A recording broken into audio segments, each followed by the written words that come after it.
Brought to you by TechnoSpark 20 series smartphones.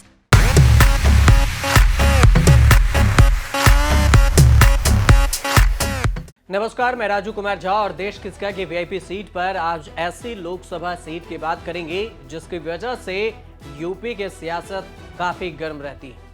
वो seat है कैराना की चर्चा और भी तेज तब हो गई जब यहां के कई व्यापारियों की हत्या के बाद यहां से लोग पलायन करने पर उतर आए थे। कुछ खबरों के मुताबिक कैराना से कई हिंदू परिवारों ने पलायन किया, जबकि कुछ अन्य रिपोर्टों के मुताबिक ये बात सही नहीं है। अब हिंदुओं के पलायन की वजह से चर्चा में आया कैराना शहर की राजनीति फिजा एकदम जुदा है। उत्तर प्रदेश में सालों तक राज करने वाली कांग्रेस के लिए यह संसदीय सीट लंबे समय तक उसके कब्जे में कभी नहीं रह सकी। हाल यह है कि कांग्रेस को कैराना सीट पर फिर से जीत का पिछले 40 सालों से इंतजार है। उतार चढ़ाव से भरे इस सीट पर कोई भी दल पक्के तौर पर दावा नहीं कर सकता कि यह क्षेत्र किसका गढ़ होगा।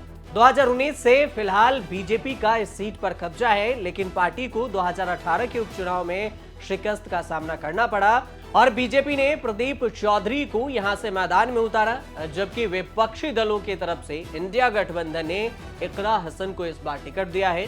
बसपा से यहां से धर्म सिंह सैनी मैदान में उतरे।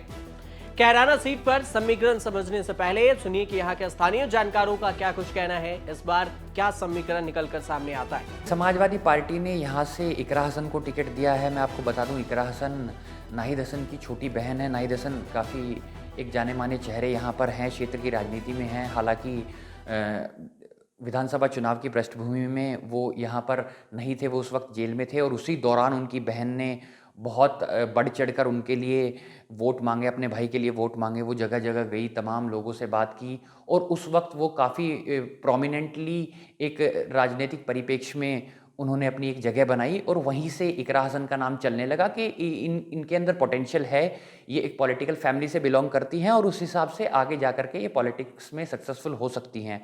उसी के बाद अब समाजवादी पार्टी को ये दिखा कि हाँ वो शायद ये एक बहुत बड़ा चेहरा पार्टी का आज के समय में हो सकती हैं, क्योंकि ऑलरेडी उनके भाई सिटिंग विधायक हैं, उनकी माता भी कैराना सीट से सांसद रह चुकी हैं, उनके पिताजी तो चारों सदनों में रह चुके हैं, वो लोकसभा में रह चुके हैं, राज्यसभा में रह चुके हैं, उत्तर प्रदेश विधानसभा के सदस्य रह चुके हैं, विधान परिषद के सदस्य रह चुके हैं। तो ऐसे में समाजवादी पार्टी के लिए इनसे मजबूत कैंडिडेट यहाँ पर मिलना मुश्किल था। जहाँ तक मैं बीजेपी की बात करूँ, बीजेपी ने प्रदीप चौधरी को टिकट दिया है, उन्होंने टिकट को रिपीट किया है। 2019 में भी उन्होंने प्रदीप जी को टिकट दिया था। हालांकि अगर ग्राउंड लेवल पर देखें तो काफ़ी विरोध है, सिर्फ वोटर्स का ही विरोध नहीं है, पार्टी के अंदर भी विरोध है। एक वर्ग बहुत बड़ा जो मनीष चौहान हैं, काफ़ी उन्हीं की जाति से भी आते हैं, एक बड़ा रिप्रेजेंटेशन है उनका। उन्होंने निर्दलीय चुनाव लड़के शामली सीट से करीब 30-35 हज़ार वोट भी निकाले थे। तो उन्होंने पब्लिक प्लेटफॉर्म पे आकर के प्रदीप जी के टिकट का भी विरोध किया था कि हम काफ़ी समय से जनता के बीच में काम कर रहे हैं और हम कहीं ना कहीं इस टिकट को डिज़र्व करते थे। और जो क्षेत्र से आवाज़ें गई थी, जो ऊपर तक आवाज़ें पहुंची थी कि बहुत कुछ ज़्यादा क्षेत्र में उन्होंने नहीं किया, प्रदीप जी ने नहीं किया, इसके बावजूद उनका टिकट रिपीट हुआ। तो ऐसे में लेकिन एक और चीज़ बहुत बड़ी हो जाती है कि चेहरा नरेंद्र मोदी जी को प्रेजेंट किया गया है बीजेपी की तरफ से हर सीट पे, तो ये बीजेपी के लिए शायद चीज़ें ज़्यादा मायने नहीं रखती कि कहाँ से किसे टिकट दिया है, क्योंकि वो अल्टीमेटली चुनाव जो है वो मोदी जी के चेहरे पे ही लड़ रहे हैं। जहाँ तक बसपा की बात है, बसपा ने भी श्रीपाल जी को टिकट दिया है। वो कोई बहुत जाने पहचाने क्षेत्र में नाम तो है नहीं, लेकिन शायद इससे कुछ नुकसान बीजेपी को पहुँच सकता है, क्योंकि वो ठाकुर बिरादरी से आते हैं और जो सम्राट मिहिर भोज का प्रकरण चल रहा है उसमें बात करें तो कुछ वोट वो बीजेपी की तरफ की काट सकते हैं। तो यहाँ पर आप मुकाबला जो मानते हैं, ये एक तरह से आमने सामने का मुकाबला है यहाँ पर, और सपा के और भाजपा के बीच में बहुत तगड़ा मुकाबला है। देखिए, जहाँ भाजपा के साथ में एक बड़ा वर्ग है, वहीं सपा की जो कैंडिडेट है वो एक युवा कैंडिडेट है और उसके साथ बहुत सारे युवा जो दूसरे वर्गों के या दूसरे जाति की इस वजह से भी जुड़े हैं, क्योंकि वो सोशल मीडिया पर काफ़ी एक्टिव है। तो ये मान करके चला जा सकता है कि जहां भाजपा का जो वर्तमान सांसद हैं प्रदीप जी, उन पर जो है भाजपा ने इसी वजह से दांव खेला है कि उसका एक बहुत बड़ा सजातीय वोट है। और दूसरा राष्ट्रीय लोकदल का जो उनके साथ में गठबंधन हुआ है, तो उनका भी वोट उनके साथ जाने का एक बहुत बड़ी उम्मीद है। जातिगत फैक्टर बहुत बड़ा होता है और ये मान करके नहीं चला जा सकता कि उनकी कमजोर स्थिति इतनी है। लेकिन जो इकरा हसन है सपा की, उन्हें काफ़ी तकड़ी चुनौती देगी, क्योंकि वो एक युवा हैं और इसके साथ साथ में उनके साथ में एक यहाँ का बड़ा मुस्लिम वोट भी उनके साथ में है। लेकिन जहाँ तक मायावती हैं, वो कहीं ना कहीं जो उनका कैंडिडेट है जो श्रीपाल राणा है, वो भाजपा के कैंडिडेट का खेल खराब कर सकता है। क्योंकि जो जो उनका एक अभी प्रकरण चला था राजा मीर भोज का, तो उसमें जो है दोनों वर्गों के बीच में, गुज्जर और राजपूत के बीच में काफ़ी तनातनी थी। तो उस वजह से ऐसा माना जा सकता है कि ठाकुर एक तरह से विरोध कर सकता है यहाँ पर भाजपा का, या श्रीपाल राणा एक वोट काट सकते हैं भाजपा के। लेकिन फिर भी हम कह सकते हैं कि यहाँ का मुकाबला काफ़ी दिलचस्प होगा और जो इकरा हसन है सपा से और प्रदीप है के बीच में सीधा सीधा मुकाबला यहाँ कैराना लोकसभा सीट पर। यूपी राजनीति लिहाज से सभी दलों के लिए अहम है और इसके चलते जहां सपा कांग्रेस ने यूपी के लिए पीडीए गठबंधन किया, तो दूसरी तरफ बीजेपी ने भी आरएलडी से हाथ मिलाया। सपा बीजेपी दोनों ने ही कई सीटों पर अपने प्रत्याशी तक घोषित कर दिए हैं और इन सीटों में कैराना भी एक सीट है। इस सीट पर लोकसभा चुनाव का मुकाबला काफी दिलचस्प होने वाला है। तो अब आपको समझाते हैं यहाँ का इतिहास और समीकरण। कैराना लोकसभा सीट बीजेपी के लिहाज से अहम है क्योंकि 2014 और 2019 दोनों ही बार में चुनाव में पार्टी ने यहां से जीत दर्ज की। हालांकि उपचुनाव के दौरान सीट पर तबस्सुम हसन विजय हो गई। 2019 के लोकसभा चुनाव की अगर बात करें तो 2019 में यह सीट प्रदीप चौधरी ने जीत दर्ज की थी। दूसरे नंबर पर सपा प्रत्याशी तबस्सुम हसन थी और तीसरे नंबर पर हरेंद्र सिंह मल्लिक रहे थे।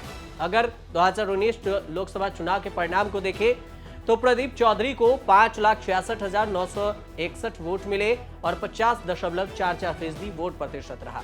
सपा की तरफ से तबस्सुम हसन को 4,74,801 वोट मिले, 42.24% वोट प्रतिशत रहा। कांग्रेस की तरफ से हरेंद्र सिंह मैदान में उतरे और हरेंद्र सिंह मल्लिक को 69,355 वोट मिले, 6.17% वोट प्रतिशत रहा। साल 2009 के लोकसभा चुनाव की अगर बात करें तो इस सीट पर बीएसपी के नेता तबस्सुम बेगम की जीत हुई थी। दूसरे नंबर पर हुकुम सिंह रहे थे और तीसरे नंबर पर सपा नेता शहनाज मसूद थे। साल 2014 के लोकसभा चुनाव के दौरान बीजेपी की जीत हुई थी जो कि काफी ऐतिहासिक थी। बीजेपी के प्रत्याशी हुकुम सिंह की जीत और दूसरे नंबर पर रहे थे समाजवादी पार्टी के प्रत्याशी नाहिद हसन।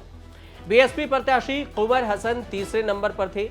अब 2014 लोकसभा चुनाव के परिणाम को देखें तो हुकुम सिंह को बीजेपी की तरफ से 5,65,909 वोट मिले, 50.54% वोट प्रतिशत रहा। सपा की तरफ से नाहिद हसन को 3,29,081 वोट मिला और इनका वोट प्रतिशत करीब 29.49% रहा। बसपा की तरफ से कुंवर हसन मैदान में थे जिन्हें 1,60,414 वोट मिले, 14.33% वोट प्रतिशत रहा। कैराना लोकसभा सीट के अंतर्गत 5 विधानसभा की सीटें आती हैं जो कि कैराना, शामली, थाना भवन, गंगोह और नकुड़ ये विधानसभा के सीट हैं। फिलहाल इन 5 में से 2 सीटों पर आरएलडी का, 2 पर बीजेपी का और 1 पर समाजवादी पार्टी के विधायक हैं। यहाँ जाट, गुर्जर, मुस्लिम, दलित वोटर अहम भूमिका निभाते हैं। समाजवादी पार्टी को यादव और मुस्लिम वोटर्स का साथ हमेशा मिलता है। प्रचार है, मैं लगातार लोगों के बीच में रहा हूँ, मेरा आवाज़ भी यहाँ है। मैं लगातार लोगों के बीच में बैठ कर के यहाँ समस्याओं को भी सुनने का काम करता रहा हूँ और जहाँ जहाँ भी कार्यक्रम मैं लगाता रहा हूँ वहाँ भी मैं जाने का काम करता रहा हूँ। मैं कभी भी अपने क्षेत्र के लोगों से दूर न रहा हूँ और ना ही रहने वाला। देखिए, चुनाव के जो मुद्दे हैं वो सभी के समक्ष हैं और सबसे पहले तो हमारे यहाँ पर जो महिलाओं के लिए सुरक्षा है, उनके स्वास्थ्य के लिए है और एजुकेशन का हमारे यहाँ पे बहुत कमी है और इंफ्रास्ट्रक्चर और गन्ने का भुगतान, यही सभी हमारे मुद्दे हैं। हाँ जी, सब कुछ छीन के फ्री राशन तो दिया है, 80 करोड़ वो खुद ही कहते हैं 80 करोड़ लोगों को दिया है। मुझे लगता है जब तक दोबारा अगर उनकी सरकार आई तो फिर 150 करोड़ को वो फ्री राशन ही देंगे। इस स्तर पर हमारे लोगों को ले आएंगे। कि उन्हीं के सहारे हम बैठ जाएंगे, हमारी इकोनॉमी, जीडीपी सब खत्म हो जाएगी, हम सब सिर्फ सरकार की तरफ देखेंगे राशन के लिए।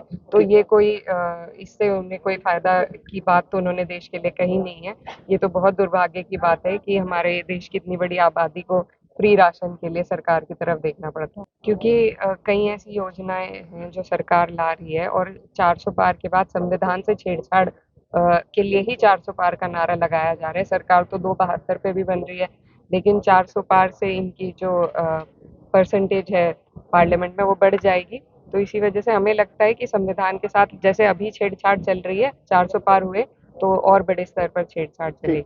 100% हमारी जीत है और ये दूसरे और तीसरे नंबर पे विरोधी गुट जो है वो डिसाइड करें कि दूसरे पे कौन है, तीसरे पे कौन है। हमारी जीत निश्चित है। नहीं, ये गलत सोच है उनकी। ठाकुर समाज किसी पार्टी का नहीं है। ठाकुर समाज डेवलपमेंट के आधार पर और क्षेत्र में जो है सामाजिकता के आधार पर अपनी तरफ पार्टी के साथ चलता है, न कि किसी पर्टिकुलर पार्टी के लिए। अभी मुझे बहुजन समाज पार्टी ने मौका दिया और मेरे साथ में सर्व समाज है। आप देख सकते हैं मेरे साथ में जो मेरे साथी भाई हैं, एक कसब समाज से हैं, इधर नदीम साहब मुस्लिम समाज से हैं, वो दूसरे समाज से। सर्व समाज को मैं साथ लेके चल रहा हूँ और ईश्वर की कृपा रही तो जीत निश्चित है। शामली जिले में 57.09% वोटर्स हिंदू हैं, 41.73% आबादी मुसलमानों की है और इसमें कैराना में मुस्लिम लोगों की आबादी ज्यादा है। और इस हिसाब से देखें तो 2011 जातीय जनगणना के मुताबिक 58.98% यहाँ की साक्षरता है। ग्रामीण वोटर यहाँ पर 12,73,480 हैं, जो कि 76% के करीब आता है। शहरी वोटर यहाँ पर 4,02,152 है, 24% के करीब।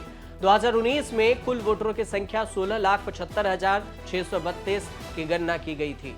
जाति और आबादी के हिसाब से अगर कैराना सीट को देखा जाए तो कुछ इस तरह से समीकरण निकलकर सामने आता है कि बौद्ध धर्म के यहाँ पर 0.03%, ईसाई धर्म के 0.18%, जैन धर्म के 0.13%, मुस्लिम धर्म के 41.83% और अनुसूचित जाति की यहाँ पर 15.6%, अनुसूचित जनजाति के यहाँ पर कोई भी आबादी नहीं है। सिख समुदाय के 0.57% आबादी बताई गई है। बताया जाता है कि कैराना का पुराना नाम कर्णपुरी हुआ करता था, लेकिन बाद में नाम बिगड़ता चला गया। पहले यह किराना हुआ और अब कैराना हो गया। मुजफ्फरपुर से करीब 50 किलोमीटर पश्चिम में पानीपत सजा हुआ है और इस क्षेत्र को राष्ट्रीय लोक दल का गढ़ भी माना जाता है। 2013 में मुजफ्फरनगर में हुए दंगों का असर पश्चिमी यूपी के कई जिलों में हुआ था, जिसमें शामली जिला भी शामिल था। हिंसक दंगों के बाद से मुजफ्फरनगर और शामली जिले संवेदनशील माने गए और लेकिन अब तक के चुनाव की अगर बात की जाए तो यहाँ पर समीकरण बहुत ज्यादा बदल गया है। कैराना संसदीय क्षेत्र के राजनीतिक इतिहास को अगर देखें तो यह सीट 1962 से अस्तित्व में आई। कांग्रेस को यहाँ पिछले 4 दशक से अपनी पहली जीत का इंतजार करना पड़ रहा है। कांग्रेस को आखिरी बार 1984 में कैराना सीट से जीत मिली थी, तब अख्तर हसन विजय हुए थे। कब कौन किस पार्टी से इस सीट पर जीता उसकी बात करें तो 1962 में यशपाल सिंह निर्दलीय यहां से जीते, 1967 में गयूर अली खान संयुक्त सोशलिस्ट पार्टी से जीते, 1971 में शफकत जंग कांग्रेस से जीते और 1977 में चंदन सिंह जनता पार्टी से, 1980 में गायत्री देवी जेडीएस से और 1984 में अख्तर हसन कांग्रेस से, 1989 1991 में हरपाल सिंह पनवार जनता दल से, 1996 में मुनव्वर हसन सपा से जीते और 1998 में वीरेंद्र वर्मा बीजेपी से, 1999 में आमिर अली खान राष्ट्रीय लोकदल से, 2004 में अनुराधा चौधरी राष्ट्रीय लोकदल से, 2009 में तबस्सुम हसन बसपा से और 2014 में हुकुम सिंह बीजेपी से। 2018 में यहाँ पर उपचुनाव हुआ और इसमें तबस्सुम हसन राष्ट्रीय लोकदल आरएलडी से जीती। 2019 में यह सीट बीजेपी के कब्जे में गई और प्रदीप चौधरी यहां से वर्तमान में भी सांसद हैं। कैराना लोकसभा सीट को ऐसे तो किसी का गढ़ नहीं कहा जा सकता, लेकिन जिन दो नामों की चर्चा होती रही है वो बीजेपी की तरफ से प्रदीप चौधरी की तो समाजवादी पार्टी की तरफ से इकरा हसन की चर्चा खूब हो रही है। समाजवादी पार्टी से इकरा हसन की अगर बात करें तो इकरा हसन दिवंगत पूर्व सांसद मुनव्वर हसन की बेटी है। इकरा हसन के भाई नाहिद हसन कैराना विधानसभा सीट से सपा विधायक है। 2022 के विधानसभा चुनाव के दौरान नाहिद हसन जेल में थे। उस दौरान इकरा हसन ने ही भाई के चुनावी प्रचार का जिम्मा संभाला और उन्हें जीत दिलाने में अहम भूमिका निभाई। एकरा हसन को राजनीतिक विरासत में मिली और उनके दादा अख्तर हसन 1984 में कैराना लोकसभा सीट से कांग्रेस के प्रत्याशी के रूप में विजय हुए थे। उनके पिता लोकसभा, राज्यसभा, विधानसभा और विधान परिषद यानी चारों सदनों के सदस्य रह चुके हैं। इसके लिए उनका नाम गिनीज वर्ल्ड रिकॉर्ड में भी दर्ज किया गया था। एकरा हसन ने लंदन से पढ़ाई की है और एकरा हसन के बाद तबस्सुम हसन एक बार बसपा, एक बार सपा और एक बार रालोद गठबंधन से कैराना लोकसभा की संसद रह चुकी हैं। एकरा इस बीच में अपने एक बयान को लेकर भी सुर्खियों में है। एकरा ने गंगोह में चुनावी सभा को संबोधित करते हुए कहा कि देश के हालात ठीक नहीं चल रहे हैं। अगर बीजेपी 400 सीटें जीतकर देश में सरकार बनाती है तो मुस्लिमों को दूसरे नंबर का दर्जा दिया जाएगा। माना जा रहा है कि इस सीट पर एकरा हसन अपने प्रतिद्वंदी को कड़ी टक्कर देने में सक्षम है, क्योंकि इस सीट पर मुसलमानों की खासी संख्या है। पिछले लोकसभा चुनाव में सपा, रालोद, बसपा गठबंधन के बावजूद यह सीट बीजेपी के प्रदीप चौधरी ने जीत दर्ज कर ली थी। बीजेपी के प्रदीप चौधरी की अगर बात करें तो कैराना से सांसद हैं प्रदीप चौधरी और इनका गांव दुधला सहारनपुर पड़ता है। उनके पिता का नाम स्वर्गीय मास्टर कमल पाल है।